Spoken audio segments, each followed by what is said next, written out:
নমস্কার বন্ধুরা, কেমন আছেন সবাই? রুমিজ লাইফ উইথ ট্রেন্ডসের আরেকটি ব্লগে আপনাদের সবাইকে স্বাগত জানাই। তো আজকে আমি এই ব্লগটা করছি এই কারণে, আজকে আমরা বেরিয়েছি আরেকটা জায়গায়। তো এই জায়গাটাতে বেরোনোর আমাদের কোনো প্ল্যান ছিল না। প্রথমে আমরা অ্যাকচুয়ালি বেরিয়েছিলাম আমার বাচ্চাদের ব্লাড টেস্ট করানোর ছিল, সেই কারণে। তো এখানে ব্লাড টেস্ট বলতে এটা একটা রুটিন ব্লাড টেস্ট। আসলে আমরা যেহেতু এখানে নতুন নতুন এসেছি, তো সেজন্য এখানে সবার প্রথমে আসার প্রায় 15-16 দিনের মাথায় আমরা একজন পিডিয়াট্রিশিয়ানকে অলরেডি দেখিয়ে নিই, কারণ বাচ্চারা ওখানে একজনের আন্ডারে ছিল অলরেডি। তো সেখানে যে ভ্যাকসিনগুলো অলরেডি অনেক ভ্যাকসিন হয়ে গেছে, কিছু বাকি আছে। তো যেগুলো বাকি আছে সেগুলো এখানে কীভাবে দেয় সেগুলো জানতে হবে। তো সেজন্য আমরা দেরি না করে অলরেডি পিডিয়াট্রিশিয়ানকে দেখিয়ে নিই। তো উনি এই রুটিন ব্লাড টেস্টগুলো কয়েকটা দিয়েছে, কিন্তু আজকে অলরেডি আমাদের বেরোতে দেরি হয়ে গেছে। আমরা 3টের দিকে বেরিয়েছি, এখানে 4টের সময় সমস্ত ডায়াগনস্টিক সেন্টার সব বন্ধ হয়ে যায়। তো সেই কারণে আজকে আর ব্লাড টেস্টটা করানো গেল না। তো ওর বাবা বললো যে তাড়াতাড়ি যখন বেরিয়েছি অনেকটা টাইম আছে, কারণ এখানে অনেকটা টাইম বেলা থাকে। প্রায় এখন 8টার সময় সন্ধ্যা হয়, 8টার সময় সূর্য ডোবে অ্যাকচুয়ালি। তো সেই জন্য ওর বাবা বললো যে এখানে কিছু দূর গেলে আর কি, এখান থেকে প্রায় আমাদের বাড়ি থেকে প্রায় 45 মিনিটের মতো রাস্তা হবে। তো নাইলস বলে একটা জায়গায় একটা লিনিং টাওয়ার আছে, ওই ইতালির পিসাতে যে হেলানো টাওয়ারটা আছে ঠিক তারই আদলে বানানো একটা লিনিং টাওয়ার আছে। তো ওটা গিয়ে দেখে আসা যায়। তো আমিও শুনে বললাম ঠিক আছে, তাহলে যাওয়াই যাক। তো আমরা অলরেডি চলেই এসেছি, দেখুন এখান থেকে অলরেডি টাওয়ারটা দেখাই যাচ্ছে, বুঝতেই পারছেন সামনে টাওয়ারটা দেখে। তো আমরা অলরেডি গল্প করতে করতে পৌঁছেই গেছি।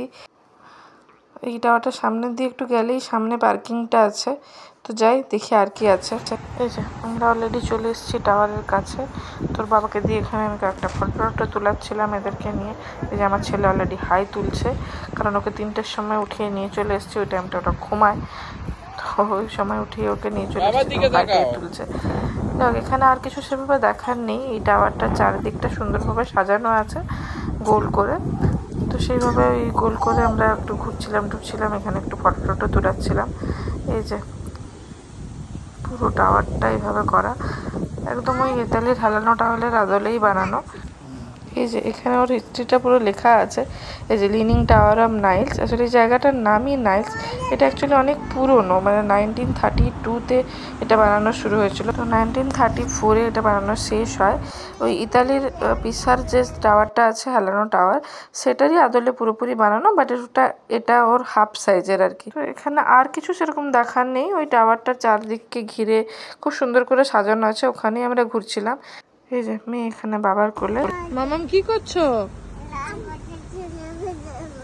লাল পাতাটা রেখে দেবে।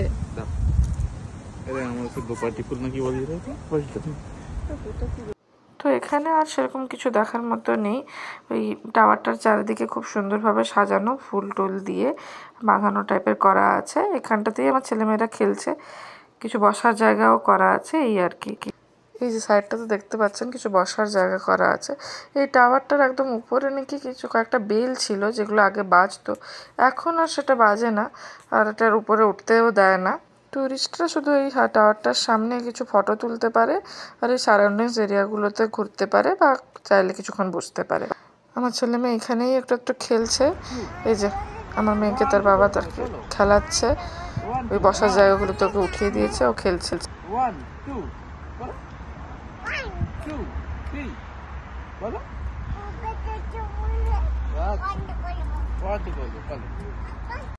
এই যে দিদিকে দেখে এবার ইনিও ছোট ছোট এসছেন, পাশে খেলছিলেন কিন্তু ছোট ছোট এসছেন, এনারও দাবি এনাকেও তুলতে হবে, ইনিও খেলবেন।